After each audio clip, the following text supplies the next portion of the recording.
Hem WhatsApp olsun, hem de YouTube heç fərq etmir. Bu ara izləyicilərim olsun və ya başqa insanlar olsun, bu mövzuda mənə çox müraciət etdi ki, Mehrac, buraxılışa görə bloku boşlamaq nə qədər düzgündür? Çox gözəl bir sual idi. Tək-tək cavablandırmaq yerinə bir video halına çəkdim ki, bəlkə sən də beynində bu sualı özünə verirdin, bu suala bu video vasitəsilə cavab tapa bilərsən. Bugünkü videoda buraxılışa görə bloku boşlamaq nə qədər düzgündür, buraxılışa görə blok necə boşlana bilər, tamamilə buraxaqmı, bu mövzular və bu suallar üzrə müzakirə aparacaq. Kanalıma xoş gəldin. İlk bizdə bloku buraxmanın əsas səbəblərindən biri isə buraxılış imtahanının yaratdığı stressdir. Buraxılış imtahanı artıq əvvəlki kimi 3-4 ay qalmış stressdə deyil, artıq bir aydan çox qısa bir müddətimiz qalıb. Təsəvvür edin ki, gələn ayın bu vaxtları biz artıq buraxılış fənlərindən imtahan verməyəcəyik və biz artıq buraxılış fənlərindən azad olacaq. Bu da halı ilə bizdə bir stres yaradır. Yəni istər-istəməz məsələn çox çalışan, çox oxuyan bir tələbəsənsə, günü-gündən içində artan kiçik bir stresi mən olmasam da özün də müşahidə edə bilirsən. Bu da istər-istəməz səndə bir sual yaradır. Görəsən buraxılışa görə bloku boşlayımmı deyə bir sual özündə yaradır və bir cəhətdən də fikirləşirsən ki, blokun boşlamanın da mənə ziyanları ola bilər. Yəni ilk amil, ilk səbəb bizim buraxılışı imtahanın yaratdığı stres ola bilər. Blokun mahiyyət itirmə səbəbi nədən ibarətdir? Bildiyin kimi blok imtahanları kifayət qədər çətin olur. Hər insandan, hər abituriyentdən fərqli olaraq blok fənləri müxtəliflik göstərə bilər. Halbuki buraxılış belə deyil. Sən də buraxılışda Azərbaycan dili, riyaziyyat, ingilis dilindən imtahan versən, mən də Azərbaycan dili, riyaziyyat, ingilis dilindən imtahan verirəm. Əgər rus sektoru deyilsənsə. Ki, ancaq blokda isə mən biologiyadan imtahan verirəm, sən riyaziyyatdan, tarixdən, ədəbiyyatdan, coğrafiyadan imtahan verirsən və bu da bizim fənlər arasında böyük bir fərq yaradır.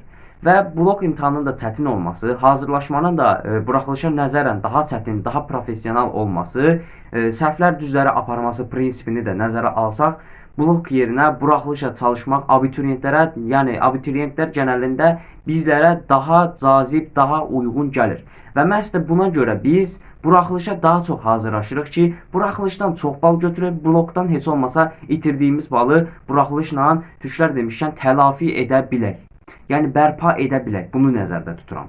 Yəni blok istər-istəməz, məsələn sən fikirləşə bilərsən blok çətin deyil, amma istər-istəməz şüur altında blokun yaratdığı müəyyən qədər bir çətinlik, müəyyən qədər bir stres, müəyyən qədər bir baskı var. Və bu istər-istəməz buraxılış fənlərinə də yansıdığına görə sən buraxılışa üstünlük verməyə çalışırsan. Ancaq əslində bu blokun səndə yaratdığı bir qorxu olur. Yaxşı, sualı cavablandırmağın vaxtı gəldi. Bu nə qədər düzgündür? Yəni sırf bir buraxılış imtahanına görə blok fənləri həqiqətən də buraxılacaq səviyyədədirmi? Məncə xeyr. Bəs yaxşı Mehrac, bloku buraxmayaq, biz neyniyək? Biz abituriyentlərə bir çarə lazımdır. Biz əlavə buraxılışla çalışmaq istəyirik, ancaq bloku boşlamaq istəmirik. Bu zaman özümdən kəşf etdiyim 30-70 qaydasını tətbiq edirsən. Əvvəllər mənim sistemim belə idi. Bilmirəm sən necə çalışırdın. 50% buraxılışa üstünlük verəndə 50% də bloku üstünlük verirdim. İndi isə bu sərhədləri buraxılışı 70-ə, bloku isə 30%-ə indirdim. Necə? Başa salın. Mən hər zaman buraxılış üçün də, blok üçün də əlavə testlər işləyirdim. Çox fantastik rəqəmlər də olmasa da, məsələn, müəllimin verdiyini %2, %5, %10 qədərini artıq işləyirdim. Bu dəfə blokdan belə etdim. Bax, sadəcə belə edirsən. Oturub blokun qaydasının üstündə saatlar itirməyinə gərək yoxdur. Səthi oxuyursan, sınaq yazılı, yoxlama yazacaq qədər oxuyursan, onun səviyyəsi üçün oxuyursan, sadəcə müəllimin verdiyi tapşırıqları yerinə gətirsən, elə bil ki, yəni müəllim sənə nə verirsə, onu hərfi ilə düzgün şəkildə yerinə yetirirsən və əlavə çalışmırsan ki, vaxtın varsa əlavə çalışa bilərsən. Mən məktəbə gedən şagirdlər də var, ona görə o perspektivdən nəzərə tutub danışıram. Yəni deməyim odur ki, sadəcə müəllimin verdiyi tapşırıqlarla kifayətlən. Əlbəttə bu hər zaman üçün keçərli olmayacaq. Buraxılışdan sonra da blok üçün artıq intensiv çalışmalara başlayıb, buraxılış ərəfəsi buraxdığın boşluqları doldura biləcəksən. Ancaq əgər indi 0 səviyyəsi ilə davam etsən, buraxılışdan sonra o boşluqları doldurmaq daha çətin olacaq və bu da səndə istər-istəməz baskı, stres, yük yaradacaq ki, bu sənin blok imtahanına da yansıya bilər. Hətta ikinci mərhələ verəcəksənsə, çox yorğun bir şəkildə, psixoloji olaraq normal olmayaq bir şəkildə 11-ci sinif ilini tamamlaya biləcəksən. Və blok müəllimlərimizin də dediyi kimi vinetka çəkilişləri olsun, sonra son zəngdə iştirak etmək olsun, rəqslər olsun. Bəzi yoldaşlarımız rəqslərdə iştirak etmək istəyirlər, məktəblə vədalaşmaq onlar üçün çətindir. Son zənglərdə iştirak etmək istəyirlər. Yəni bunu da nəzərə alaraq heç deyilsə bloku boşlama. Yəni sadəcə müəyyən, kifayət qədər, hətta o üçlü şagirdlər kimi kafi deyiləcək səviyyə üçün blok fənlərindən çalışmağın sənə daha faydalı olacaqdır. Ki bir aydan sonra, 2 aydan sonra da bu videoya qayıdıb bu blok fənlərində normal çalışdığına görə mənə təşəkkür edəcəksən. Yaxşı Meyrac, buraxılışa görə blok hazırlıqlardan çıxaqmı? Dedin əlavə çalışaq. O zaman blok hazırlıqlardan çıxmağa gərək varmı? Məncə xeyr. Ancaq blok hazırlıqlarında müəyyən bir üslubu olmalıdır. Əgər tutaq ki, məsələn, mən özümdən nümunə verirəm. Kimya fənnindən həftədə 2 dəfə normalda hazırlığa gedirdin. İş olduğu yanvar ayında müəllim həftədə 3 dəfə keçirdi. Artıq 2-3 ayda 3 dəfə gedirsən.